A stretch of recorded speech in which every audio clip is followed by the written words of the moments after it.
Skyward by Brandon Sanderson, Part 4, Chapter 33. I woke up in a room, not Mbot's cockpit. I sat up, my muscles aching, my head pounding. I was inside, in a bed. What happened? Had I fallen asleep somewhere on DDF grounds?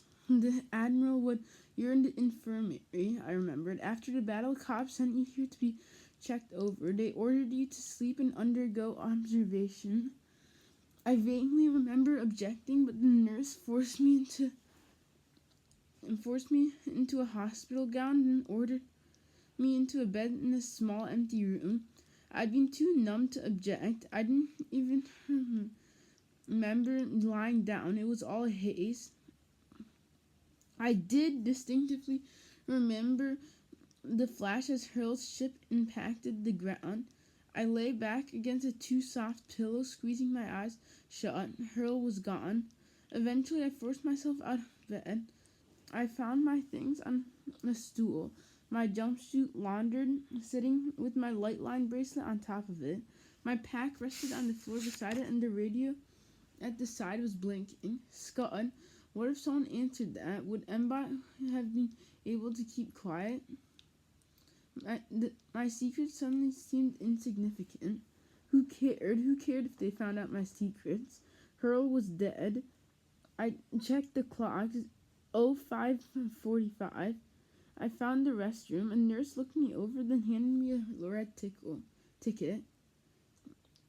Medical leave for lost recovery. Orders 1 week. It was imprinted with my name stamped and signed. I can't, I said. The Admiral would kick me out of your entire flight has been given mandatory leave. On orders from Dr. Theo, head of medical. You won't be kicked out of anything, Cadet. You need a rest. I stared at the ticket.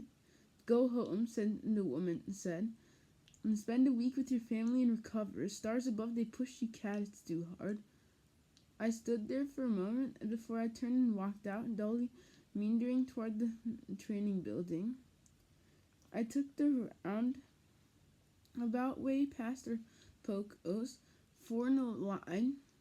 Our tourist ship was off to the side in a little maintenance hangar, with pieces scattered along the ground. Go home. Where? To my cave? Back down to my mother, whose disapproval of the DDF might finally make me lose the rest of my nerve. I crumpled the leave ticket in my pocket and walked to her classroom, where I sat down in my seat alone. Strangely, as class time approached, the door creaked open, and the others, except for Jorgen, arrived in a solemn, quiet group.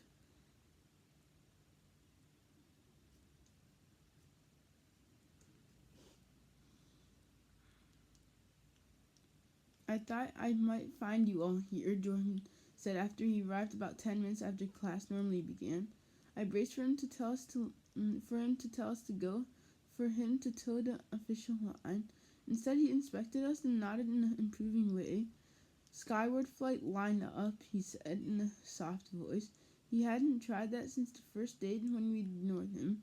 Today, though, it felt right. We 4 got up and stood in a row. And Jorgen walked in the classroom intercom, pushed one of the buttons. Jax, will you send to Captain Cobb and tell him his flight is waiting for him in their usual room? Thank you. And Jorgen then walked over and joined us in line. Together we waited. 15 after, 20 after. It was 07:29 before Cobb slammed open the door and limped in. We snapped to attention and saluted. He looked at us, then roared, "Sit down." I started. That wasn't what I'd expected. Still along with the others, I jumped to obey. "If you are in uncontrolled descent," he shouted, "then you eject. You hear me? You scudding eject." He was angry, like actually angry. He pretended to be angry sometimes, but it was nothing like this. Red-facing, spitting as he shouted. "How many times did I say this?" he said. "How many times did I give you orders, and you still buy into that nonsense?" He waved his hand out of the window toward the large DDF High Command building. "The only reason we have this stupid culture of self-martyrdom is because somebody feels they have to justify our casualties. to make them seem honorable or righteous. It's neither one. And you're fools for listening to them.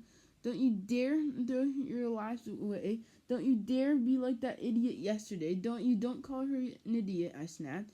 She was trying to fly a controlled crash. She was trying to save her ship.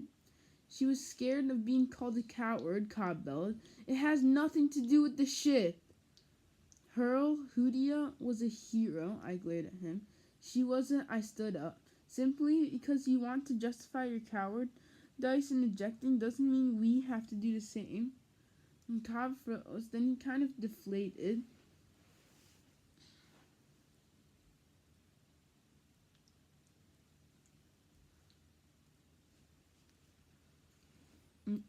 I stood up. Simply because you want to justify your cowardice in ejecting doesn't mean we have to do the same. Cobb froze, then he kind of deflated. He sank down into his seat by his desk. He didn't seem wise or even grizzled, just old, tired, and sad. I immediately felt embarrassed. Cobb didn't deserve that. He hadn't done anything wrong in ejecting. Even the DDF didn't blame him. And Hurl, well, I'd told her to eject. I practically begged her to, but she hadn't, and we had to respect her choice, didn't we?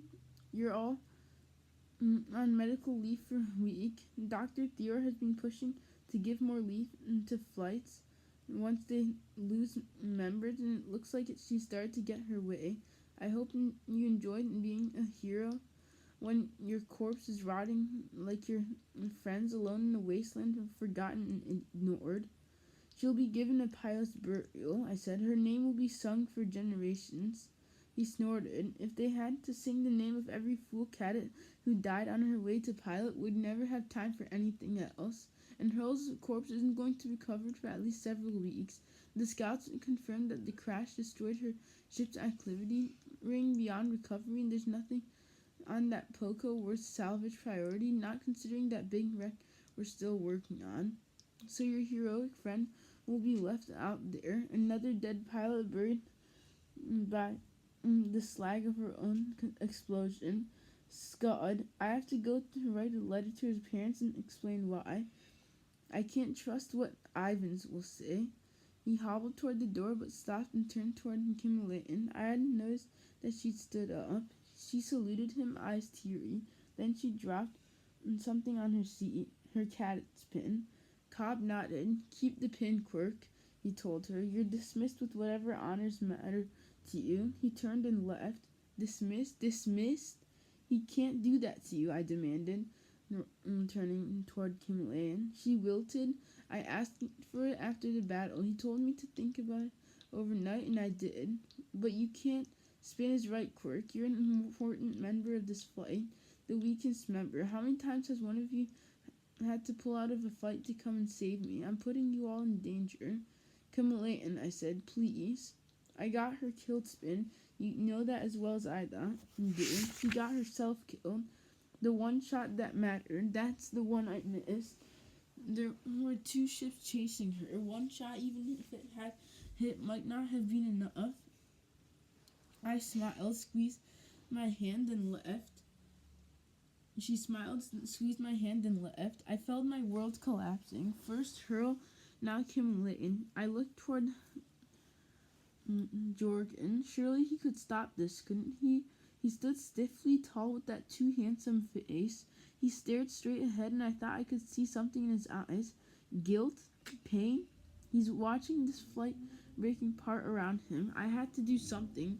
Made some kind of sense out of this disaster.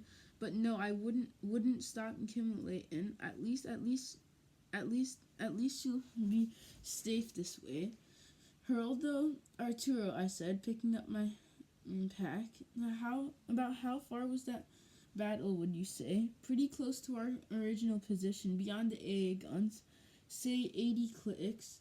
I shouldered my pack. Great, I'll see you all in a week. Where are you going? FM asked. I'm going to find Hurl, I said, and give her a pilot's burial.